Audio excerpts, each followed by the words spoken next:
To another video, Purple Political Talk here.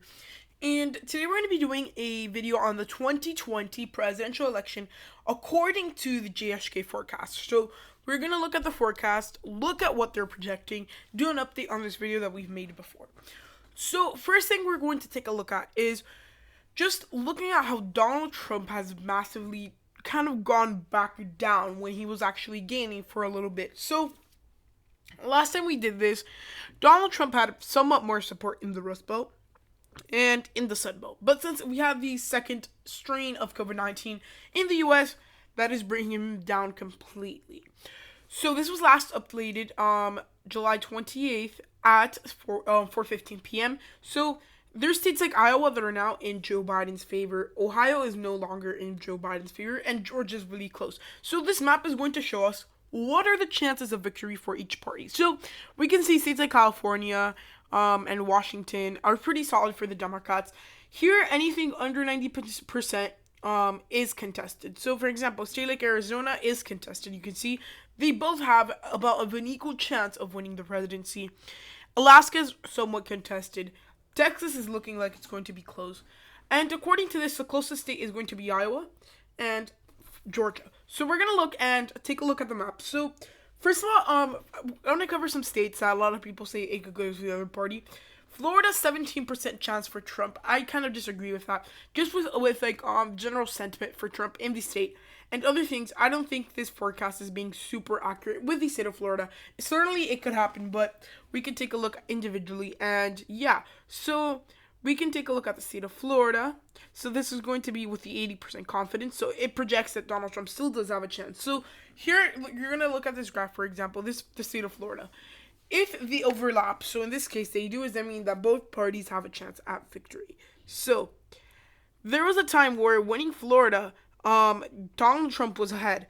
But then I guess beginning of April, so that's the pandemic, generally speaking, it went all downhill. But I think it's more around here, if anything, for Biden. I don't think it's going to be that off the chances of victory. The projected vote is going to be tight.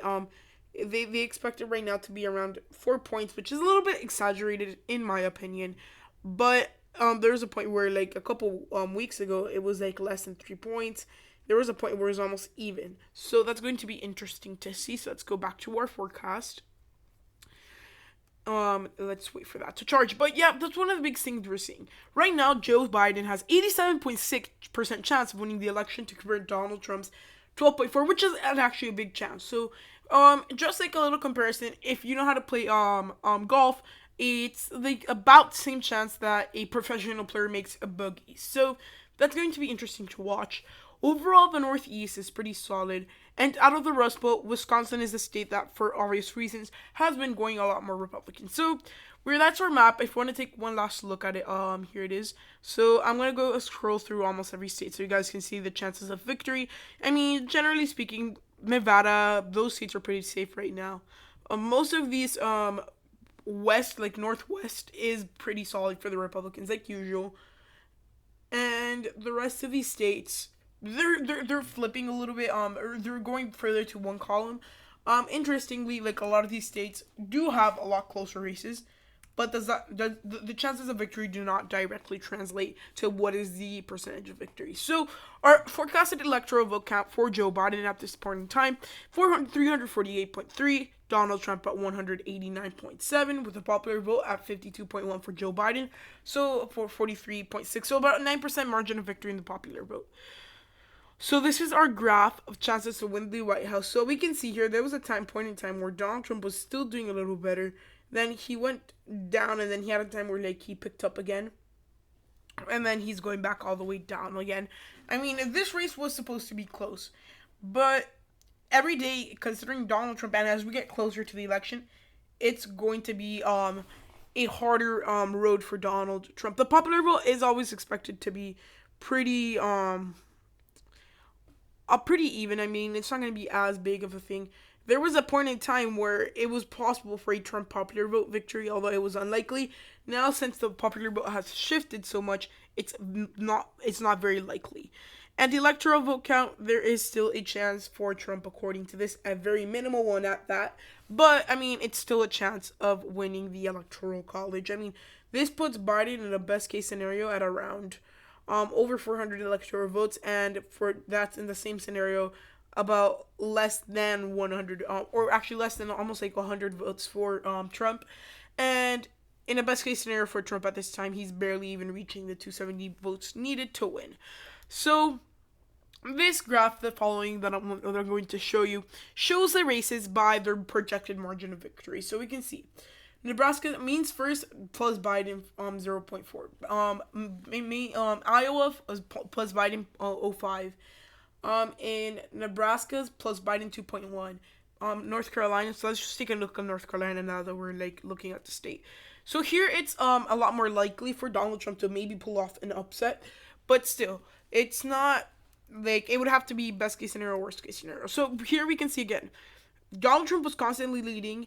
There was like a little flip, then Donald Trump came back, and then after that he just went completely downhill. Especially on June 24th, he dropped around almost 10 or 8 points, which is a lot for this thing. So I mean, Donald Trump realistically, he's going to have to find a way to strategize and win some of these states. Here we have, I think, some projected votes. So here they project Biden +3. Recent polls are pretty even, with some polls even putting Biden +3. I mean, Morning Consult, one of the better polling data, is putting at even, but Marist College, an A+ pollster, is at Democrats +7. So some of these races are going to be interesting to watch and to see. But at the end of the day, we're going to end up finding out who's going to be the president. And at this point in time, the race for president is not completely decided. Keep that in mind. So this map shows all the states with their electoral college size, along with their projected margin of victory. So according to this, Texas should go to Trump by 2.6, Florida by 5.2 for Biden, Ohio plus 0.9 for Trump, Iowa plus 0.5 for Biden, Illinois plus 22, Connecticut by 21, Pennsylvania plus 7, Wisconsin plus 5, Georgia by just plus 0.2. So these races are constantly changing. There was a point that Biden was leading in Texas, and there was a point that Trump was leading in other places. And there was actually a point where Biden was leading in Georgia, and now that's flipped. So that's something interesting to watch, and we must take a look at. And the last thing I'm going to show you guys is the projected vote graph. So this puts everything on a curve. So if the curves overlap, it means that there's a chance, whether it's big or not, that the race might go to the other party. So in this scenario, we can see Florida has about somewhat of a large chance of flipping, tipping point of 31.2%. So this shows us which states matter the most into the election. So let me explain this to you. So the graph, as you know, that's if it's purple means, like I just explained it, this is the projected margin of victory in these states, and this is how much of the vote. So for example, if Biden wins Florida, it's pretty much done for Trump. But then that's going to change the tipping point. So we can see Florida has a somewhat bigger chance than Pennsylvania, for example. Wisconsin has actually, more surprisingly, a somewhat bigger chance for Trump than Florida. At this point, Michigan, for example, it's completely off the sides. I mean, Donald Trump has barely any chances of winning there. There's only a very, very small tilt point. And usually the best races and the closest will be if the tilt points are pretty much at the median of these bell curves. So we're going to see that a lot. So, I mean, Nevada, generally speaking, +9. Virginia, +12. Some of these states could, honestly, in a best case scenario for Biden, go by a safe margin. Georgia is pretty much completely even. The bell curves are exactly the same. Ohio is leaning towards the Republican Party. And that's some of the more interesting things that we're seeing with these swing states. And look, this is another thing to know. I mean, for Trump, winning Texas is not as big as winning a state in the Rust Belt, because Texas is already pretty solid. So Donald Trump's going to have to come up with a strategy, because he's losing support quickly. And just taking a look at it, okay, so 341 to 197 is projected vote right now. We saw this. And there's third parties. I don't think it's going to be as big of a presence as in 2016, but they're still going to get a sizable amount of the vote. So, overall, what's going on with this race? First, Donald Trump is falling behind. Is he falling behind by a lot? Probably not, because his rate of descent has kind of evened out. So if you guys notice, there was a point where he was descending super quickly comparatively to where he is now. He was like descending. There was a day, so July 26th, that he descended from 23% of the presidency, so almost 5 points. Right now he's only descending. If anything, he's descending and gaining, which is it like the best thing for Donald Trump? Probably not, but it's still better that he's going to stay even. So I mean, just take into consideration that that Donald Trump won the White House when he was in 2016 around here. So this was like the projected victory margin like for 2016. So upsets do happen, but this time he's kind of doubled that. So you have to like outperform 2016 with some of the results for him to probably pull off another offset. So it's all going to come down to what the voters think, and there's some key issues that will affect the election. But I mean, at this point in time, Donald Trump is a little bit behind. He's already started with his campaign restructuring. He fired his old campaign manager. He has a new one, and you've seen some improvements. Now the Biden campaign should start focusing on campaigning a lot more. So essentially, what I've seen with the Democratic base is that the Democratic base is not excited to go out and vote, while the Republican base is pretty excited. I mean, yeah, Biden has his support, but like Biden supporters are not the type of people that would like go do and like drive around with a Biden flag or like a Biden bumper sticker.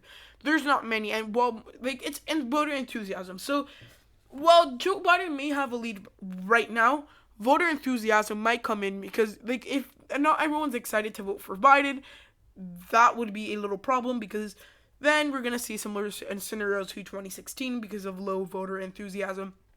But as of right now, yeah, Joe Biden is definitely winning the race. As of right now, I mean, things constantly change. This map was maybe a couple weeks ago, 20 points for percent for Biden, 80 for Trump, 20 points for Donald Trump and 80 for Biden. And look how much it's changed. So it's very interesting to see. And yeah, so guys, I hope you enjoyed the video. If so, please give it a huge thumbs up. Like and subscribe and turn on post notifications to get notified when I post my next video.